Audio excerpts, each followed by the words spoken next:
seja a igreja abençoada por Deus, de homens e mulheres tementes a Deus, conhecedores da palavra, de oração, de jejum, de intercessão, de cuidado e de comunhão. Essa é a nossa igreja. Você é uma bênção de Deus. Eu quero compartilhar da palavra de Deus com os irmãos e com as irmãs. E o tema dessa ministração de hoje é o certo feito de maneira errada. Essa ministração vai ser dividida em duas partes. A primeira parte nós ministraremos nessa manhã, o certo feito de maneira errada, e numa próxima oportunidade nós vamos concluir essa ministração. E a segunda parte tem o tema, o certo feito da maneira certa. Então hoje o objetivo é o quê? É fazer com que você entenda que você não é perfeito. Nenhum amém. Eu vou dizer algo que talvez você já tenha ouvido, e pode ser que você não tenha aceitado a realidade, mas do fundo do meu coração eu quero dizer que nós não somos perfeitos. E o objetivo dessa ministração é que você entenda isso. Então, essa primeira parte é uma parte que dói mais, tá bom? A ministração de hoje dói um pouquinho mais, porém, na segunda parte, Deus vai derramar aí do seu bálsamo, né, e você vai compreender como um todo essa ministração. Muito bem, 1 Crônicas, capítulo de número 13, nós vamos ler o capítulo de número inteiro. O capítulo de número 13 inteiro. Ficou certa a frase agora, né? O capítulo 13 inteiro. Eu vou ler. Eu acho que nem precisa colocar, viu, Karina? Pode voltar. Eu vou ler o texto. Eu gostaria que você não acompanhasse no seu celular, nem na Bíblia, tá bom? Vamos combinar assim? Eu gostaria que você prestasse muito a atenção no texto. Antes de ler, deixa eu fazer aqui uma breve explanação para que quando eu ler o texto, você entenda, né, onde esse texto está inserido na história bíblica. Amém? A Arca da Aliança, ela foi construída na época de Moisés. Nós já passamos na leitura bíblica, né, por este momento. Deus, ele deu as instruções, assim, com muito detalhe para que essa arca, a Arca da Aliança, fosse construída. Né? Por isso nós temos aí muitos desenhos na internet que representa, eu creio assim, com muita fidelidade, o que era a arca. Né? Então esse desenho aí, né, representa com bastante fidelidade, né, aquilo que foi a Arca da Aliança, exatamente por causa, né, dessa direção dada com muitos detalhes por Deus. Dentro dessa arca existiam três coisas que existia ali: as tábuas contendo os 10 mandamentos, muito bem. Tinha a vara de um sacerdote, do sacerdote Arão, aquela que floresceu, e tinha um vaso contendo uma amostra do maná, que é o alimento que Deus fez cair dos céus no momento de transição do Egito para a terra prometida. A Arca da Aliança tem um significado extremamente importante. A Arca da Aliança representa a presença de Deus. Onde a Arca da Aliança está, né, ali estava a presença de Deus. Muito bem. Um tempo para frente, no período já dos reis, o primeiro rei, chamado Saul, travou uma guerra com o povo filisteu. Depois você pode até estudar quem foi esse povo. Foi um povo muito complicado, pedra no sapato do povo de Deus. E Saul trava uma guerra com o povo filisteu e perde essa guerra. E aí a arca, ela é levada, né? Ela é saqueada, ela é levada embora. Os filisteus levam essa arca para o seu arraial, o seu lugar, onde eles estavam situados. E o que acontece é que essa arca fica pouco tempo lá. Fica questão de meses, creio que uns 7 meses mais ou menos, né, pastor Brás? Não deu um ano. Não deu um ano. E eles devolvem essa arca. Eles devolvem essa arca por quê? Porque os filisteus, né, por estarem com a arca, eles são amaldiçoados, gente. Muitas coisas acontecem com o povo, e aí eles entendem que é porque eles estavam com algo que eles não poderiam estar, que era a arca da aliança, a arca que representava a presença de Deus. Então eles devolvem. E quando essa arca é devolvida, ela fica na casa do Abinadab. E ela fica por muito tempo, em torno aí de 20 anos. Ó, pensa bem, 20 anos mais ou menos, essa arca ficou na casa do Abinadab. Muito bem. O reinado de Saul passa, e quem assume o reinado é o Davi. Amém? Tudo bem? Eu já disse, eu vou fazer todo mundo passar pela escola de fundamentos de novo aqui. Então vocês começam a falar amém mesmo sem saber a resposta. Assim a minha alma é massageada aqui. Tá bom? E aí o Davi assume o reino e passa a ser o rei. E Davi, ele se lembra do quê? Da arca da aliança. E aí Davi se lança num propósito, numa missão. Qual missão? De trazer essa arca de volta para o lugar dela, que é para Jerusalém. Amém? E agora entra o texto que nós vamos ler. Então você vai prestar atenção na leitura. Diz assim: depois de consultar todos os seus oficiais, os comandantes de 1000 e de 100, Davi disse a toda a Assembleia de Israel: se vocês estão de acordo e se esta é a vontade do Senhor, o nosso Deus, enviemos uma mensagem aos nossos irmãos em todo o território de Israel e também aos sacerdotes, aos levitas que estão com eles em suas cidades, para virem unir-se a nós. Vamos trazer de volta a arca de nosso Deus, pois não nos importamos com ela durante o reinado de Saul. Toda a Assembleia concordou, pois isso pareceu bom a todo o povo. Então Davi reuniu todos os israelitas, desde o rio Sior, no Egito, até Lobo-Amate, para trazerem de Quiriate-Jearim a arca de Deus. Davi e todos os israelitas foram a Baalá, que é Quiriate-Jearim, em Judá, para buscar a arca de Deus. A arca de Deus, o Senhor, que tem o seu trono entre os querubins, a arca sobre o qual o seu nome é invocado. Da casa de Abinadab, levaram a arca de Deus num carroção novo, num carro de boi. Né? Um carro, não é o carro feito de boi, é o carro puxado por boi. Amém? Era para ser mais engraçado, mas tudo bem, vamos seguir aqui. Da casa de Abinadab levaram a arca de Deus num carroção novo, conduzido por Uzá e Aiô. Não eram bois, era gente que estava conduzindo o carro.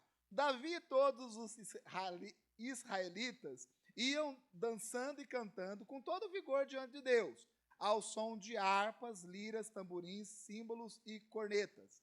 Quando chegaram à eira de Quidom, Uzá esticou o braço e segurou a arca, porque os bois haviam tropeçado.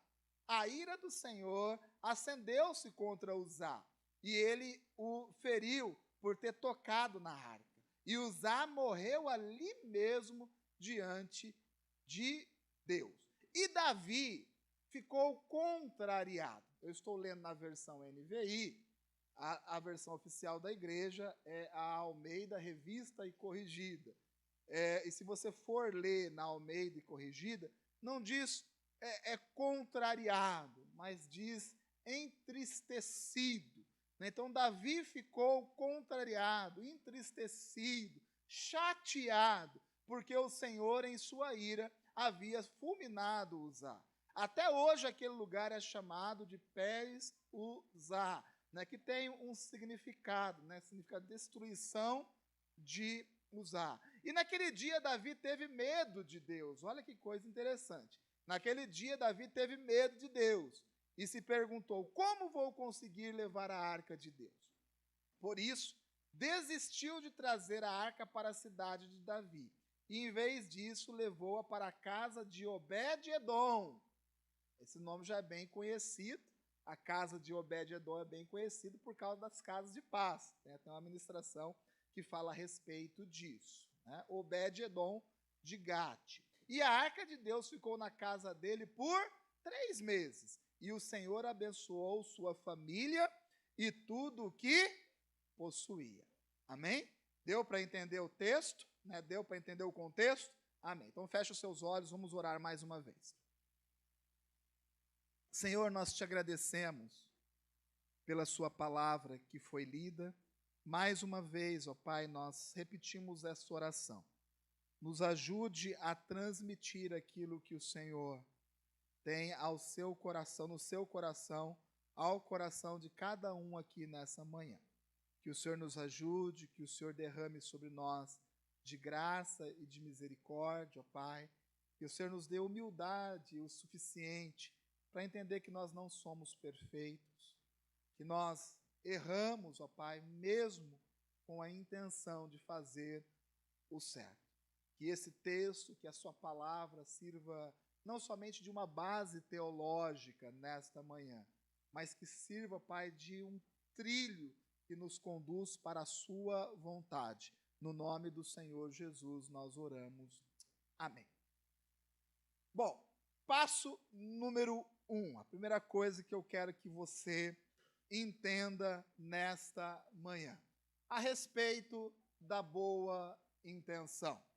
Eu coloquei uma figurinha aí, mas essa figurinha não representa ninguém aqui. Amém? Ninguém. Não sou eu e também não é você, tá? Porque nós não somos pessoas desse jeito. Embora, em alguns momentos da nossa vida, a gente assim cultiva essa tendência, né? Tem aí um lobo, né, na pele do cordeiro, né? Não é a nossa realidade.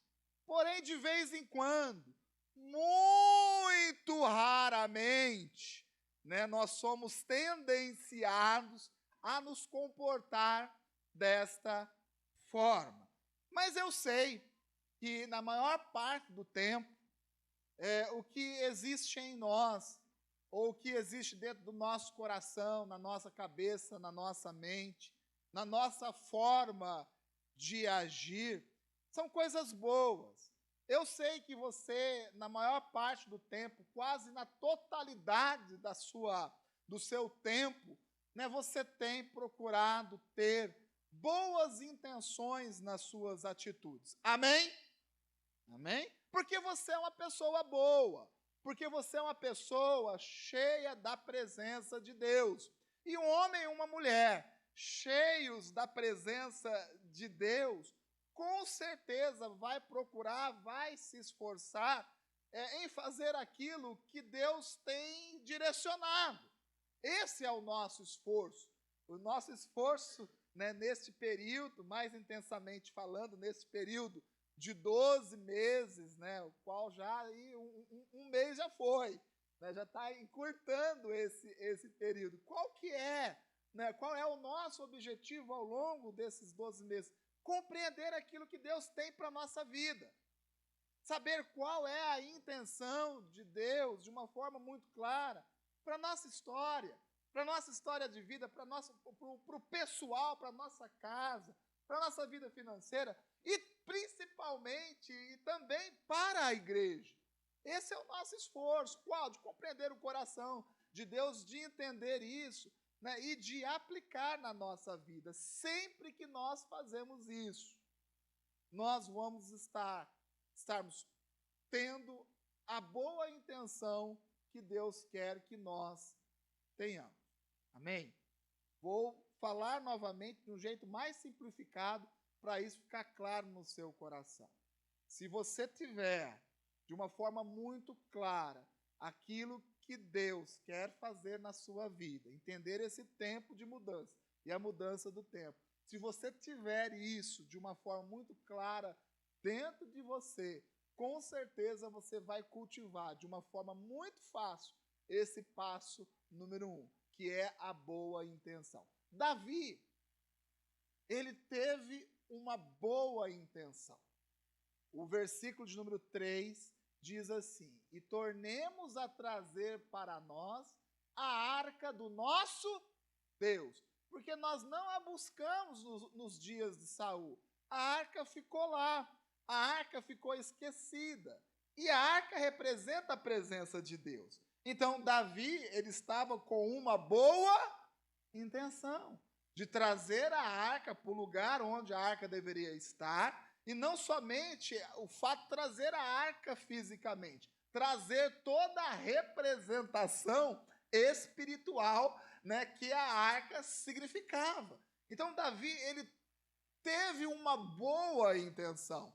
E uma boa intenção reconhecida pelo povo, porque ele reúne os líderes do seu exército, ele reúne os levitas, ele reúne os sacerdotes, ele reúne o povo como um todo e diz assim: olha, eu estou pretendendo fazer isso. E o povo diz: isso é uma boa intenção. Está ótimo, é uma boa ideia, é algo bom a se fazer e com certeza isso alegrou o coração de Deus. Então, a boa intenção é algo que primeiramente tem que ser alinhada com o altar. Você quer ter aí uma convicção de que os seus pensamentos, seus planos e propósitos estão corretos? Alinhe esse plano e esse propósito de Deus, esse sonho com o altar do Senhor. De que forma? Todos os nossos planos têm que passar pela peneira bíblica. Amém? Amém? Todos os nossos planos têm que passar pela peneira bíblica. Se você tem um plano, um sonho, um objetivo, que é desconectado com a palavra de Deus, eu vou dizer para você, você pode até pensar que está fazendo certo, você pode até pensar que está com intenção boa, mas pode ser que você esteja iludido. Quando nós alinhamos os nossos sonhos, os nossos propósitos, e passamos isso pela peneira da palavra de Deus, nós passamos a ter convicção daquilo que nós estamos fazendo. Amém? Desculpa, eu não vou pedir desculpa todas as vezes que eu tossi aqui. Eu ainda estou num processo aqui de recuperação. Amém? Então já pedi desculpa para todo mundo, inclusive para esse que tossiu junto comigo aí, ou essa. Né? Então está todo mundo desculpado aqui. Então tem que passar pela peneira da palavra de Deus.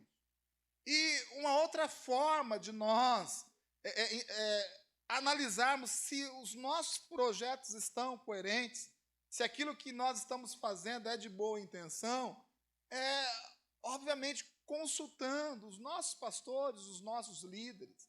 Glórias a Deus, tem gente aqui que usa muito dessa peneira. Né? Não toma assim atitudes, não estou dizendo que você tem que consultar o seu líder para todas as coisas. Meu líder, vou tomar banho agora, posso, está muito frio. Não é isso. Né? Mas assim, as grandes decisões que nós vamos tomar na nossa vida, as coisas que são mais relevantes, deveriam necessariamente, né, passar por essa peneira, a peneira bíblica.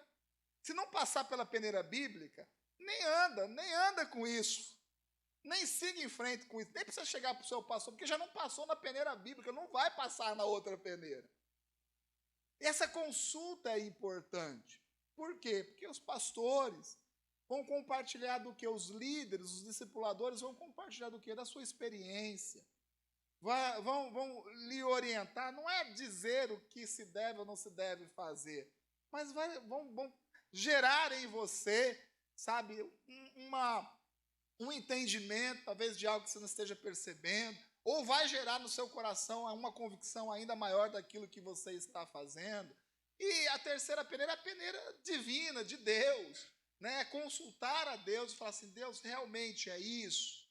Lembrando que, quando nós consultamos a Deus, nós temos que estar preparados para quê? Para ouvir o sim de Deus e o não de Deus. Amém? Então, quer saber Se o seu sonho, o seu plano, o seu propósito é algo bom, é de boa intencionalidade, passa por essas peneiras.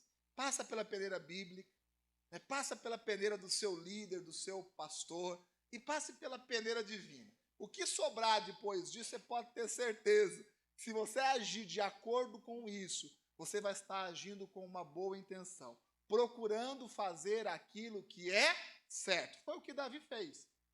Nós lemos o texto, pois você pode até reler o texto.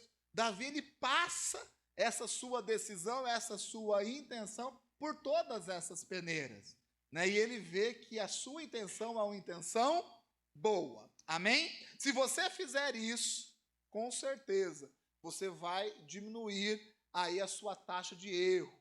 Você vai aumentar a sua taxa de acerto, o seu índice de acerto. O passo 2 é o passo extremamente importante e é o foco daquilo que eu quero falar com vocês nessa manhã.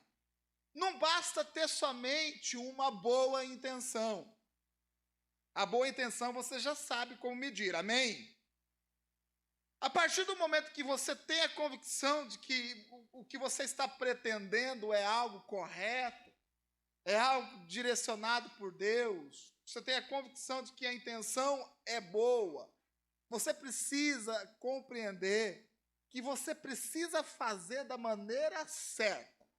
Não adianta você ter uma boa intenção e fazer as coisas conforme o seu cucuruco, cabeça, pote, coco, mente. Não adianta.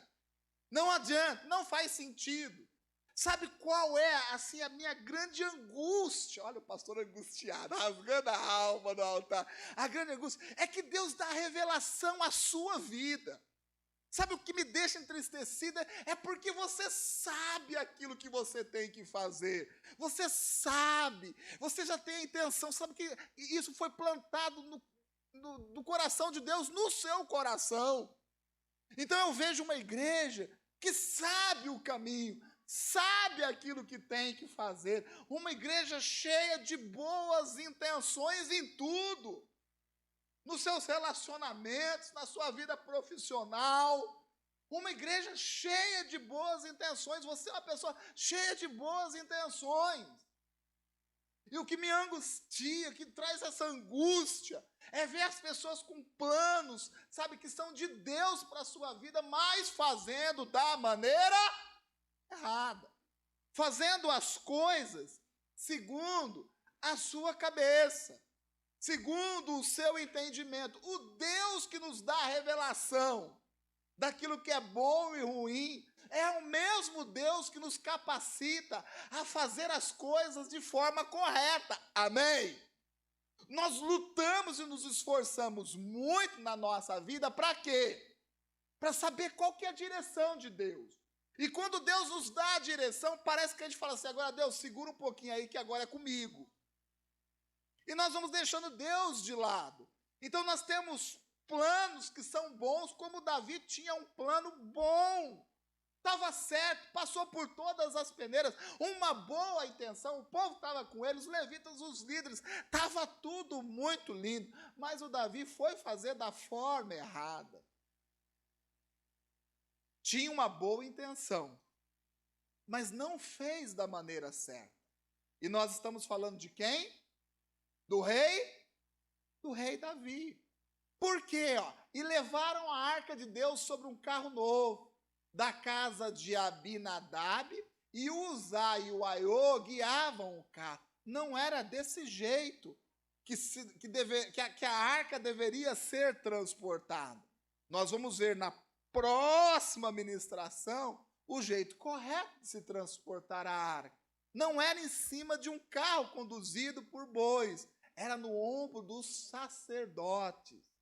Então Davi, ele teve a boa intenção, uma boa ideia, passou por todas as peneiras, estava certo aquilo que ele estava fazendo, porém ele fez de uma forma errada.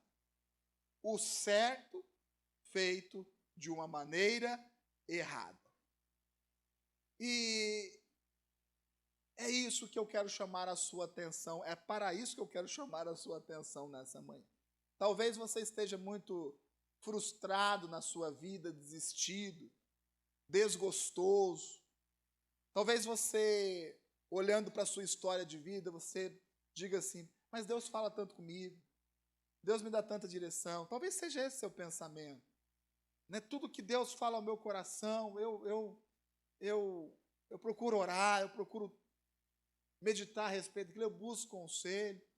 Deus tem colocado tantas coisas boas na minha vida, colocado planos que são planos bons, planos que passaram pelo teste do altar, que foram lançados no altar, no fogo do altar e permaneceram. Então eu tenho convicção de que isso é o que Deus quer para a minha vida. Mas por que as coisas não acontecem? Né? Por que esses planos, sendo planos com boas intenções, por que eles não se realizam na minha vida? Por que eu não consigo chegar no objetivo? Está aqui a resposta. Não basta você só ter uma boa intenção. Não basta somente você ter uma revelação divina. Você precisa, ou melhor, nós precisamos aprender a fazer as coisas da forma correta. Amém?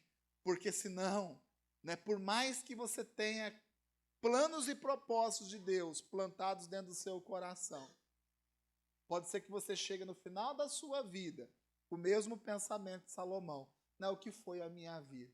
Né, foi um vapor, né, que surgiu pela manhã e se dissipou. Foi como um vento passageiro. Apareceu e de repente foi embora. Então, boa intenção, ela tem que ser, né, sucedida aí do quê? De boas atitudes, de fazer da forma correta. E o que nós vemos é um Davi, sabe, com a revelação divina, com o apoio do povo, com uma boa intenção, mas fazendo de uma forma errada. O texto segue, mas antes de seguir o texto, eu sei que você está perguntando aí, mas Du, né, o que? Como eu tenho algo de Deus no meu coração, mas como fazer as coisas da maneira certa? Como? Eu tenho uma direção dada de Deus, mas eu tenho essa dificuldade.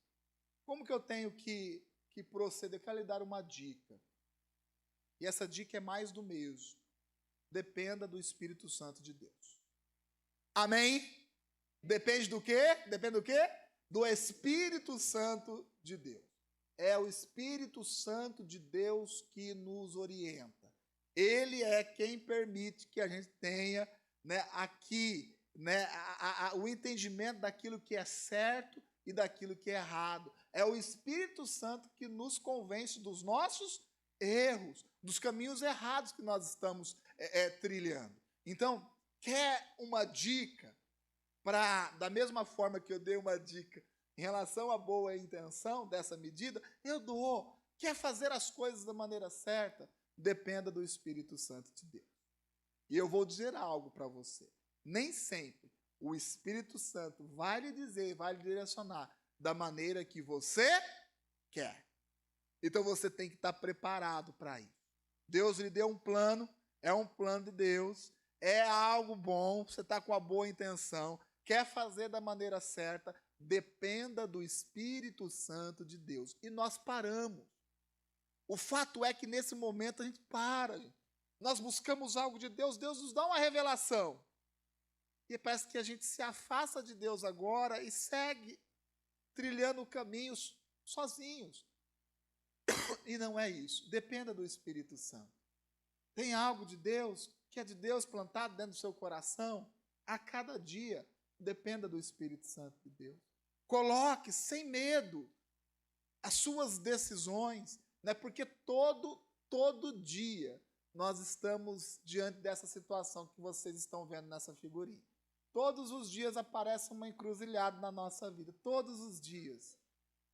E a gente vai ter que tomar uma decisão. Qual o caminho que nós vamos pegar? O caminho certo ou errado? Mas sabe o que acontece na nossa vida? Nem sempre tem uma placa assim. Nem sempre tem uma placa assim. Às vezes você se para naquele ponto, mas não tem ali dizendo certo é para a direita, e errado é para a esquerda. Não tem isso. Não é dessa forma que Deus faz, mas tem o Espírito Santo. Se naquele momento você parar e falar, Senhor, eu quero tomar essa decisão, eu quero ir por esse caminho. Derrame sobre a minha vida uma paz. Quem já teve essa experiência de ter que tomar uma decisão e faz uma oração? Gente, eu já fiz uma oração assim, desse jeito, no banheiro. Meu chefe chamou, fez uma proposta de algo, eu estava na dúvida danada, eu não tinha tempo, pastor Giovanni. Eu falei assim, posso ir no banheiro? Sério, eu nunca falei isso aqui não, nem para. Fui lá no banheiro, porque no banheiro ninguém te incomoda, né? Pelo menos não deveria, né? Sentei lá, Carlos, fiz uma oração. Senhor, eu tenho que dar uma resposta aqui que pode, sabe, mudar a história da minha vida como um todo. E eu sei que eu não tenho muito tempo para isso, mas o tempo que eu tenho aqui é o suficiente. Eu fiz uma oração. E eu subi e eu tomei uma decisão. Talvez nem tenha sido a decisão que eu naquele momento queria tomar. Mas quando nós estamos direcionados por Deus, nós sentimos uma paz. Você já teve essa experiência? De fazer algo e ter que tomar uma decisão, e você toma aquela decisão, mas antes você ora. Quando dá tempo de pedir o conselho, amém? Tem gente que liga assim para a gente e fala assim, pastor, eu preciso tomar uma decisão agora. Né? Eu preciso tomar uma decisão agora. Tem essa situação aqui. Às vezes não dá tempo. Não dá tempo de você fazer o jejum de Daniel, não. Você tem que tomar a decisão. O Espírito Santo habita dentro de você. E se você depender do Espírito Santo de Deus, com certeza você vai tomar boas decisões. E muitas vezes, as decisões que serão tomadas nem é aquilo que racionalmente você, naquele momento, deseja tomar. Amém? Primeira coisa, boa intenção. Quer saber se os seus planos, seus sonhos estão com boa intenção? Peneira da palavra, do aconselhamento, da dependência de Deus. Quer saber se você, né, está seguindo ou quer seguir da forma correta? Nas suas decisões, dependa do Espírito Santo. Amém? O texto diz, não pode voltar lá, Karina, só para ler o versículo, o versículo 7, né? E tornemos a trazer, isso, 7. E levaram a arca de Deus sobre um carro novo, da casa de Abinadab, Eusá e Aiô guiavam o carro. Davi, até o passo 1, consultou a Deus. Consultou o povo, pediu conselho, estava tudo certo. Daí para frente, nós vemos o quê? A decisão, né, do modo operacional, né, a decisão segundo a cabeça de um homem, e deu muito errado. Passo 3. Enfrentar as decepções. O que está dizendo aí? Enfrentar as decepções. Versículo 11 diz assim, Davi se encheu de tristeza, de que o Senhor houvesse aberto brecha em Uzá, pelo que chamou aquele lugar de Pérez Uzá até os dias de hoje. A Bíblia está nos dizendo que quando os bois tropeçaram, e Uzá, com uma boa intenção, segurou a arca, e quando ele segurou a arca, né, a ira de Deus se acendeu sobre a vida dele, e ele morreu. E a Bíblia nos diz, e é esse versículo que nós estamos lendo, que o Davi, ele se entristeceu com aquilo. Ele ficou profundamente abalado com aquilo. Coisa que todos nós, numa situação como essa, nós ficaríamos, gente. Você já teve essa experiência de saber que está fazendo a coisa certa, a boa intenção, está fazendo da maneira correta, porque o Espírito Santo está direcionando você, e mesmo assim as coisas não se encaixarem? Você já teve essa experiência? Sim ou não?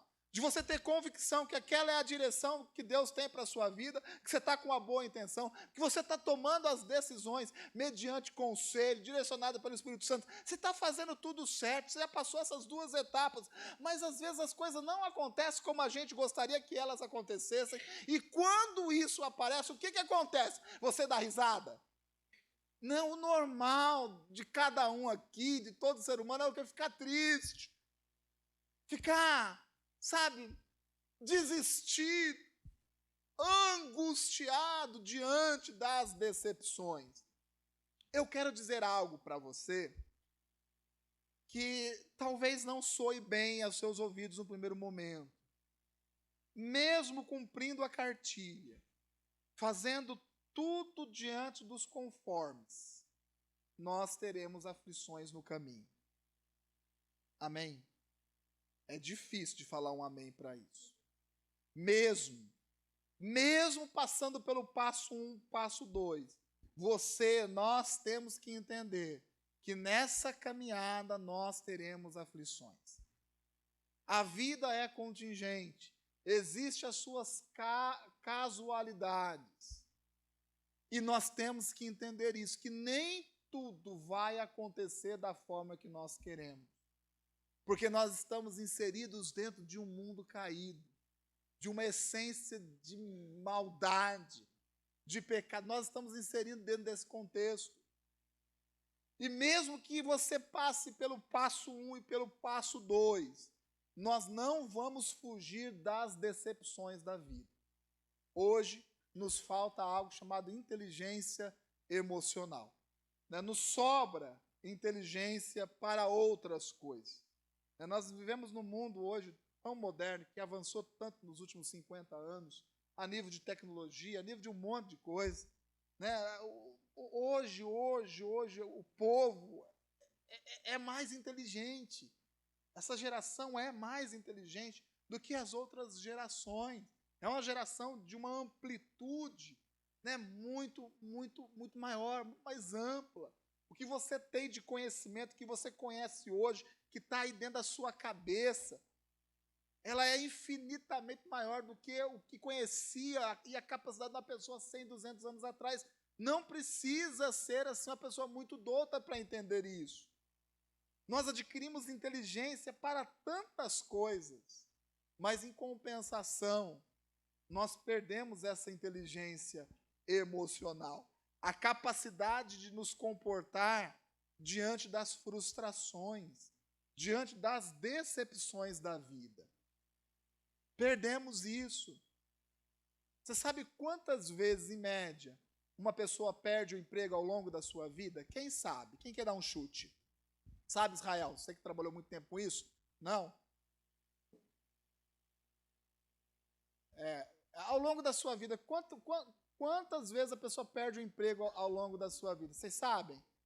Na média de 6 vezes. A média, 6 vezes. Pode pesquisar. 6 vezes. Quanto?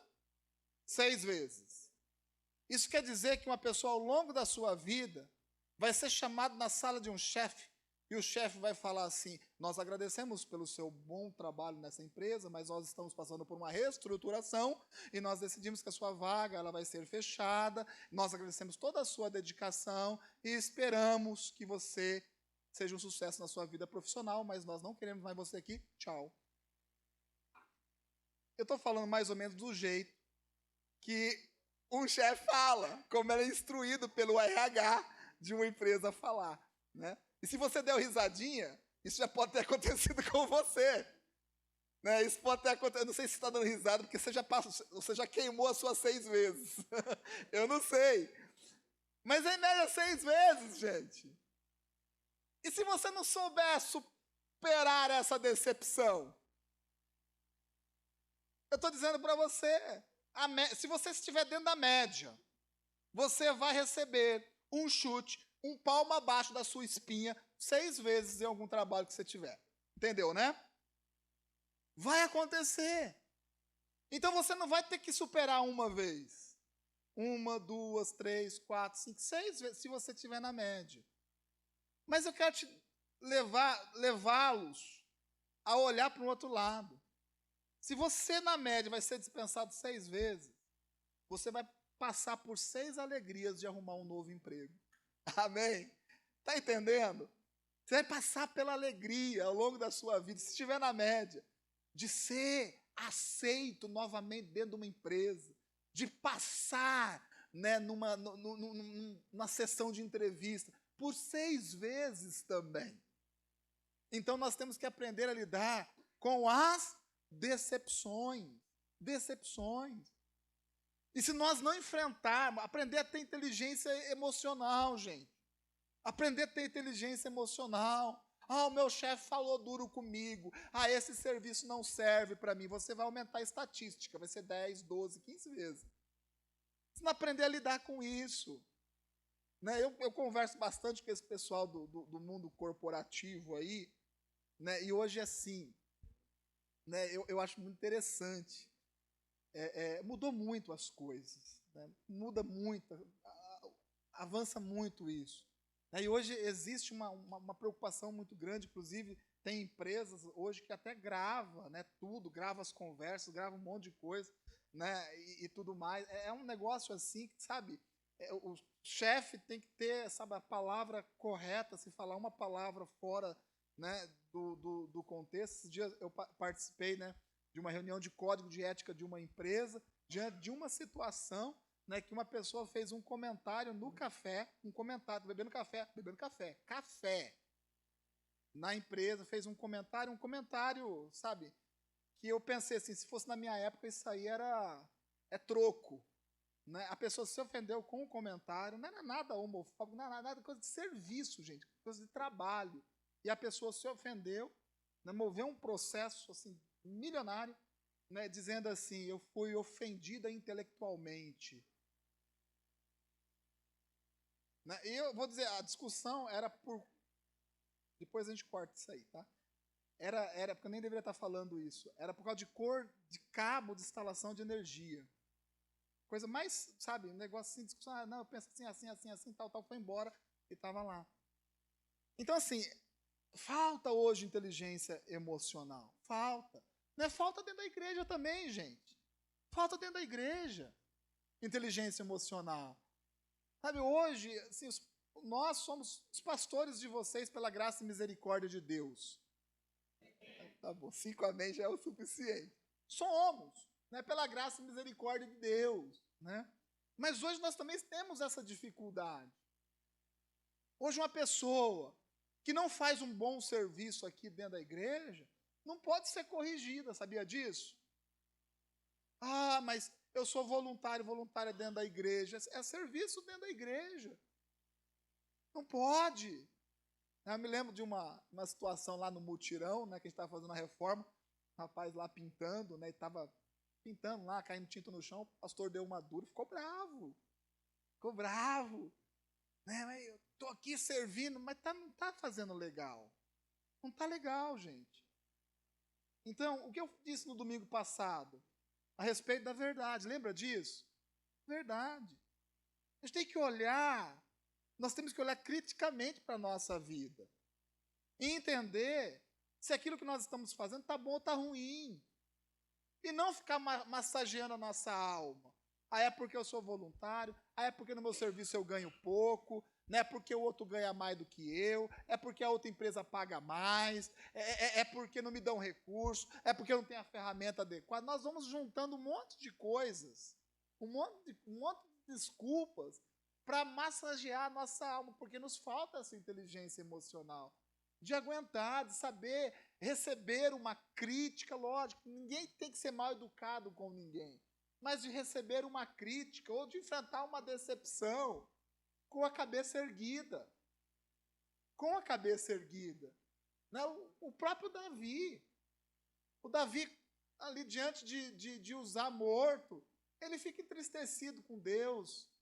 Eu acho que ele deve ter falado assim, né, a oração de Davi. Eu estou no passo 1 da pregação. Davi não falou isso. Mas deve ter falado assim, Deus, eu estou fazendo algo bom. Eu estou com uma intenção boa. Eu consultei todo mundo, eu perguntei, eu orei ao Senhor. Está tudo certo, passo 1 está seguido. Mas o passo 2 não. e teve uma consequência, o passo 2. Então não basta fazer o certo, nós temos que aprender a fazer da maneira certa. Eu coloquei uma balança bem pequenininha ali, né? De um lado tem o coração e de outro tem um. Muito bem, tem uma balança. Eu gosto muito, não do desenho em si, mas de entender as coisas dessa forma. Deus, Ele nos deu, sabe, uma capacidade de intuir, de pensar, de raciocinar. A gente tem que usar isso. E Deus nos deu uma alma. Deus nos deu um espírito. E essas coisas têm que ser bem equilibradas. Tem que ser bem ajustadas na nossa vida. Porque se você for só de um lado, não vai dar certo. Se você for só de outro lado, também não vai dar certo. Nós temos que ser pessoas equilibradas nesse sentido. Nos falta hoje inteligência emocional. Somos sábios em tantas coisas, mas hoje nós não conseguimos. Né? Nós colocamos sempre os nossos sentimentos, a nossa alma à frente de tudo. E vamos o quê? Né? Ao invés de construir, desconstruindo as coisas. Ao invés de avançar na vida, nós vamos voltando atrás. Por quê? Vivemos num mundo onde tudo nos fere, tudo nos machuca, tudo faz mal. Né? Ninguém pode falar algo que não seja algo que eu não concorde, porque se falar me machuca. Né? E isso não é fora da igreja, estou falando inclusive dentro da igreja. Quantas pessoas não foram embora aqui da igreja, desde quando essa igreja existe, há 27 anos atrás? Quantas não foram embora? Por quê? Porque não souberam lidar exatamente com esse equilíbrio. E é preciso e necessário que nós tenhamos isso. Amém? Amém? Vocês entenderam? Estão entendendo? E eu vou encerrar agora dizendo o quarto passo, que é corrigir e persistir. Qual é? Corrigir e persistir. Uma pessoa que é fragilizada nas suas emoções, ela paralisa exatamente nesse momento. Nós vamos ficar chateados com as decepções, porque a gente, é normal. Ninguém vai sofrer como Davi sofreu uma perda. É natural ficar entristecido. Você fica triste, você perdeu algo, não foi legal. Mas precisamos ter essa inteligência e entender que para sair disso nós vamos precisar corrigir e persistir. Corrigir e persistir. E eu uso muito uma palavra que eu gosto muito de vê-los, né, assim usando também, né, uma frase, que é seguir em frente. Eu penso que a vida seja exatamente isso, né, a capacidade que nós temos do quê? De corrigir o nosso curso, os nossos erros. Primeiramente, entender, corrigir os nossos erros e persistir. Porque a intenção é boa a intenção. Você está dependendo do Espírito Santo para fazer as coisas de forma certa. As decepções ao longo desse percurso, elas serão superadas quando você olhar com o olho crítico, com os olhos críticos, corrigir e seguir em frente. O versículo 12 diz assim: e naquele dia temeu Davi. E diz aí que Davi temeu. Tem versões que diz teve medo. Eu gosto do temeu Davi ao Senhor, dizendo, como trarei a arca de Deus? Então, o que Davi está trazendo para ele aqui? Ele está dizendo assim, eu tive uma boa intenção, mas eu não fiz da maneira certa. Eu fiquei triste porque isso causou algo muito ruim. Porém, temeu Davi ao Senhor, dizendo assim, como que eu vou fazer para acertar isso? Eu tinha uma boa intenção, mas eu não fiz da maneira correta. Como que eu vou corrigir esse negócio? Como que eu vou acertar isso? porque eu fiz, mas eu não fiz da maneira certa e ocorreu tudo aquilo. E agora, não é o temor de ter medo de ficar paralisado, é o temor de ter a preocupação de entender a forma que Deus quer que a gente faça. É isso que faz a diferença na nossa vida. É isso que Davi está procurando e perguntando: como eu vou fazer agora? Como que eu vou? Eu preciso corrigir. Davi não foi, e isso já é a matéria, né, o tema, o conteúdo da próxima ministração. Davi não foi insistir novamente. Vamos fazer de novo agora, mas vamos fazer com bois mais fortes. Vamos fazer agora, orientando aqueles que estão conduzindo o carro, se a arca cair, deixa cair. Davi não foi fazer do mesmo jeito. Ele falou assim: olha, eu preciso entender a forma que Deus quer que isso seja feito. Que Deus quer, mas precisa entender a forma. E ele pergunta para si mesmo: como que eu vou fazer isso? Como agora? Eu tenho a boa intenção. Qual é a forma correta de se fazer isso? Aquele que perseverar até o fim será salvo. Mateus 24, você vai encontrar isso. A Bíblia, ela não diz que aqueles que alcançarão os céus serão os perfeitos. A Bíblia não diz isso. A Bíblia não diz que você é perfeito e que é essa sua perfeição que vai fazer com que você alcance os céus. Porque se você fosse perfeito, não precisaria da cruz do Calvário. Nós somos imperfeitos. Imperfeitos. Por isso a Bíblia nos diz que nós devemos perseverar até o fim. Seguir a boa intenção, fazer certo, enfrentar as decepções da vida, olhar para essas decepções com os olhos críticos, entender que nós somos imperfeitos e que nós erramos, corrigir e persistir naquilo que Deus tem para as nossas vidas. Amém? Eu deixo essa frase por último para vocês. A frase diz, e é isso que eu quero que você grave no seu coração, nessa primeira parte da ministração.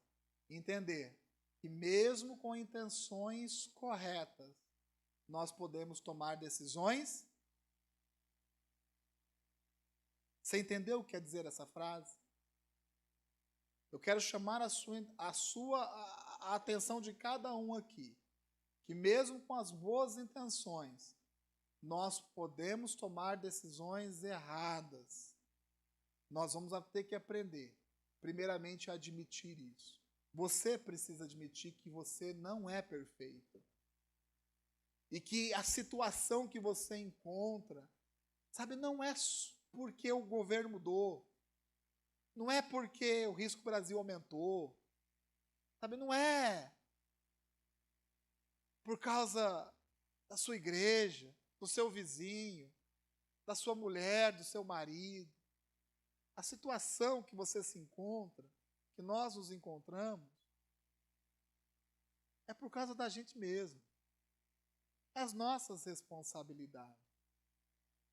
Agora, se você continuar com essa cabeça, achando que você é perfeito, que é o marido perfeito, a mulher perfeita, o filho perfeito, se eu continuar nesse altar aqui achando que eu sou o pastor perfeito, sabe o que vai acontecer com a gente? Nós vamos ter uma boa intenção para tudo, mas nunca vamos alcançar a vitória em nada. Primeira coisa que nós temos que entender é que mesmo com as intenções erradas, existe a possibilidade de tomar, mesmo com as intenções corretas, existe sim a possibilidade de tomarmos decisões erradas. Quando isso acontecer, admita a sua imperfeição. Admite a sua fragilidade. Dependa mais de Deus. Eu gostaria de colocar uma música aqui no final. Nós vamos encerrar. O Ministério do Louvor nem precisa subir, nós vamos terminar com essa música. Eu sei que eu tenho um gosto peculiar para as músicas. Não precisa ficar dentro de você dizendo assim, lá vem. Não precisa. Mas é uma música que eu acho muito pertinente para essa ministração. E nós vamos terminar com ela. E quando terminar essa música, eu vou orar por vocês. Amém? Se você quiser fechar os olhos, você fecha. A letra vai aparecer aqui se você tem dificuldade de acompanhar. Não preste atenção nas figurinhas que vai aparecer, porque pouco acrescenta. Mas eu gostaria muito que você ouvisse essa música e pensasse naquilo que foi ministrado. Amém?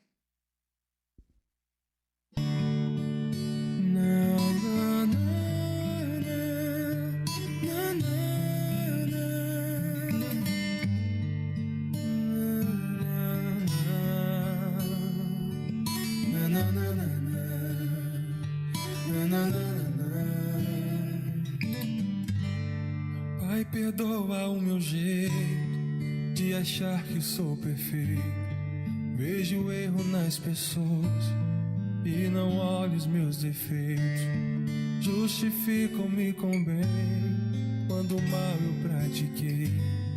No final eu reconheço quando eu erro outra vez. Estou sempre declarando, quero ser como criança, com um coração tão cheio de maldade, de vingança. Pai, perdoa o meu jeito de achar que sou perfeito. Sou tão falho, pecador, detalhado de defeito.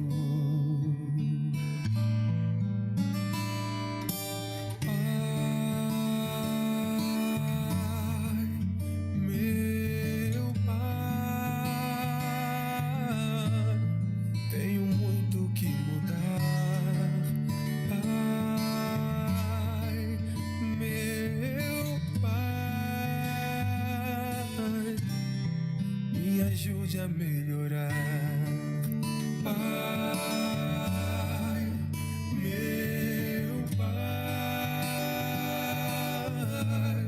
Tenho muito que mudar, Pai, meu Pai. Me ajude a melhorar.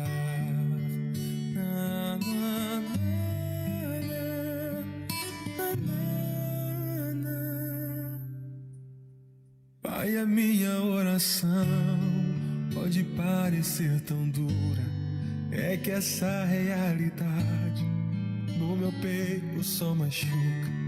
Não dava pra esperar, amanhã seria tarde. Te entregar meu coração é minha prioridade. Me olhando nessa hora, ainda não sou perfeito, mas eu sinto que me amas, mesmo eu sendo desse jeito.